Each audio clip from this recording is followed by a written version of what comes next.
If anyone is in Christ, there is a new creation. Welcome to this reflection for Sunday the 24th of January 2021 as we come towards the end of the week of prayer for Christian unity, which finishes tomorrow on the feast of the conversion of St. Paul. Paul's conversion had immense implications for the way that the early Christian church developed. More of that in a moment. But first, let us pray.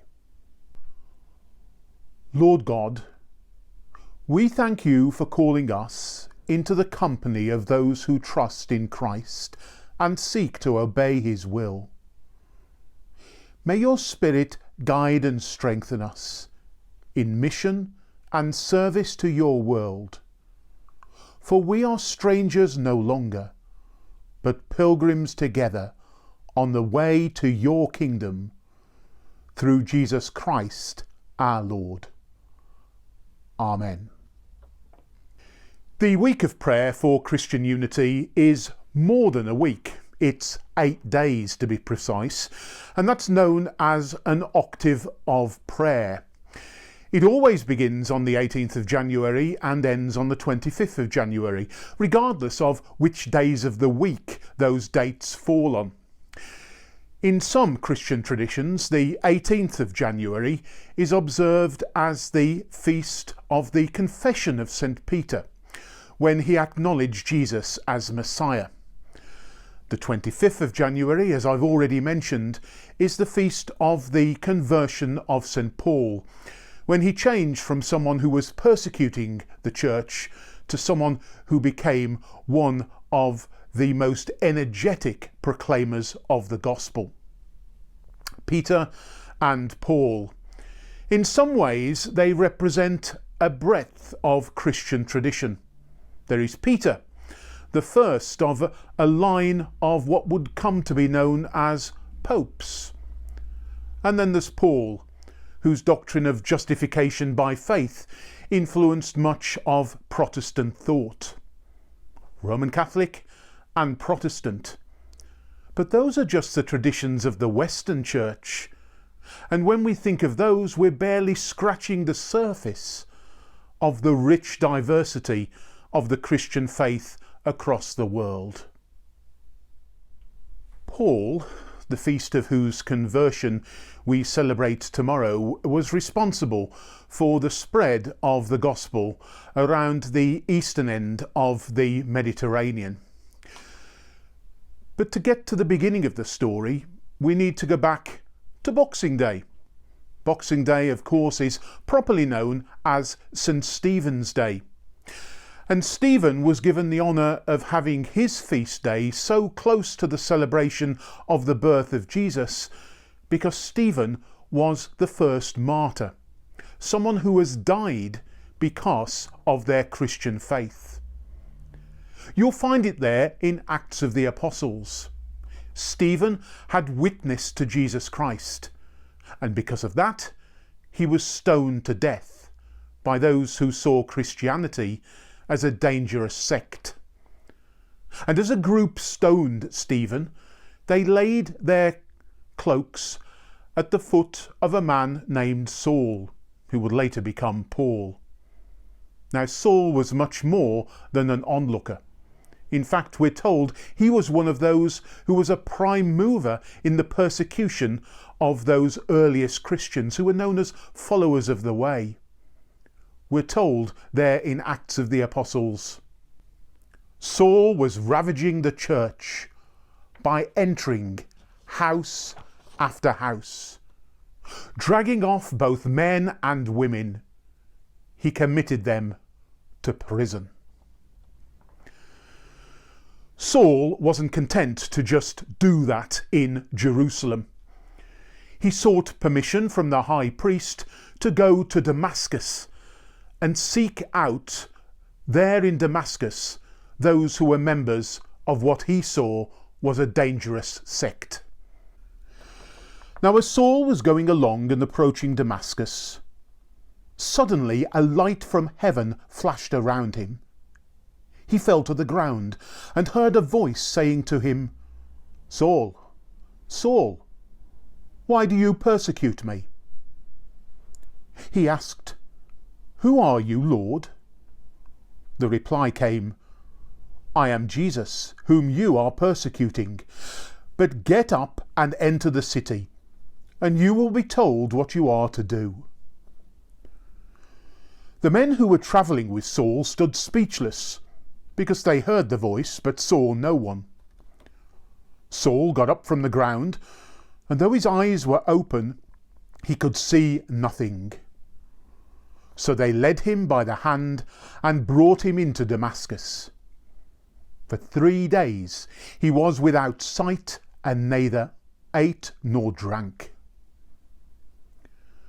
Now there was a disciple in Damascus called Ananias. The Lord said to him in a vision, "Ananias." He answered, "Here I am, Lord." The Lord said to him, "Get up and go to the street called Straight, and at the house of Judas look for a man of Tarsus named Saul.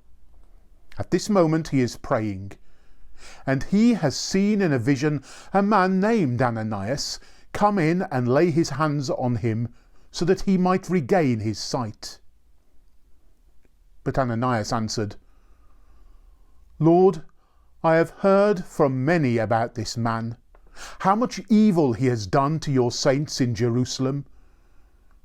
And here he has authority from the chief priests to bind all who invoke your name." But the Lord said to him, "Go, for he is an instrument whom I have chosen to bring my name before Gentiles and kings and before the people of Israel. I myself will show him how much he must suffer for the sake of my name."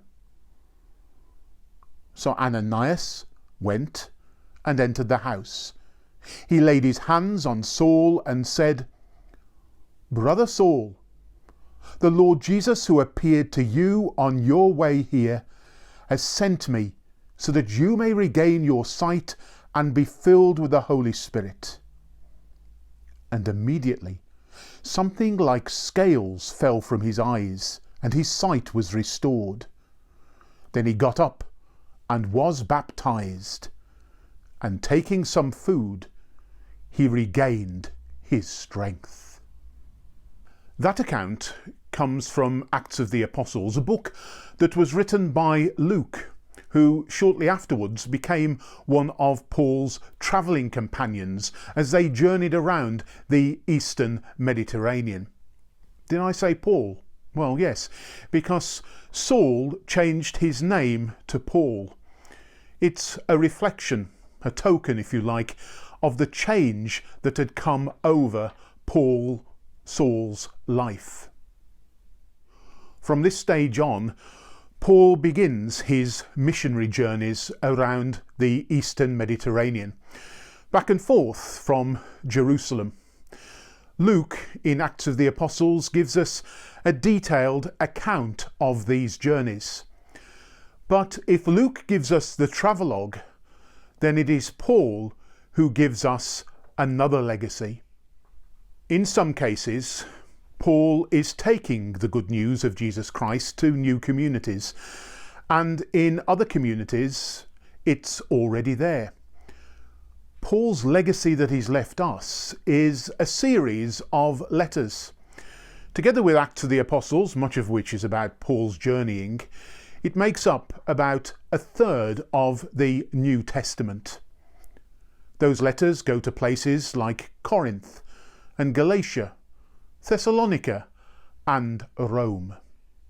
It's important to remember that Paul writes his letters usually to address particular situations and circumstances that have occurred in those early Christian communities. Yes, there is also much in those letters that has shaped Christian theology since. But much of Paul's writing addresses particular issues of culture in a particular time.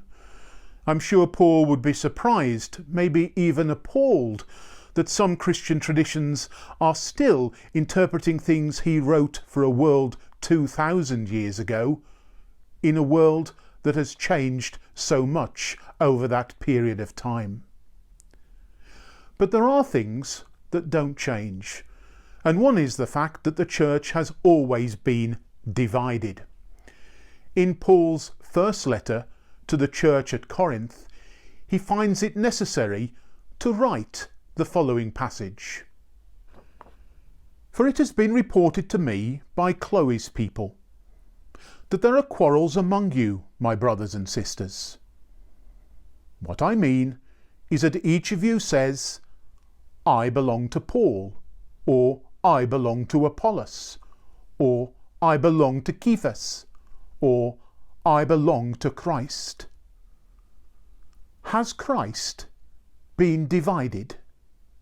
In this week of prayer for Christian unity, those verses remind us that the church has been divided since its very first days.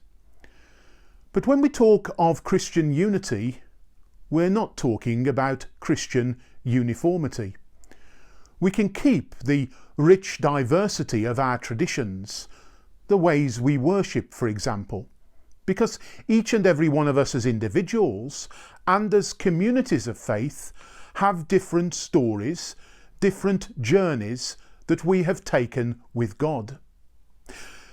The unity we are called to is unity of service and witness about Jesus Christ. We live in a world that is divided in so many ways. If the church is to have a voice about reconciliation, it needs to have that voice in unity with one another as Christians. That's what the week of prayer for Christian unity is about. God in Christ unites us, and we are called to unite in his witness and service. Let us pray. Almighty God, who caused the light of the gospel to shine throughout the world through the preaching of your servant St. Paul, grant that we who celebrate his wonderful conversion may follow him in bearing witness to your truth. Through Jesus Christ, your Son, our Lord, who is alive and reigns with you in the unity of the Holy Spirit, one God, now and forever. Amen. Thank you for being part of this reflection today. Material for the week of prayer for Christian unity is still on the resource site, and of course you'll also find a written version of this reflection there as well. Until next week, take care, stay safe, and remember, the best of all, God is with us.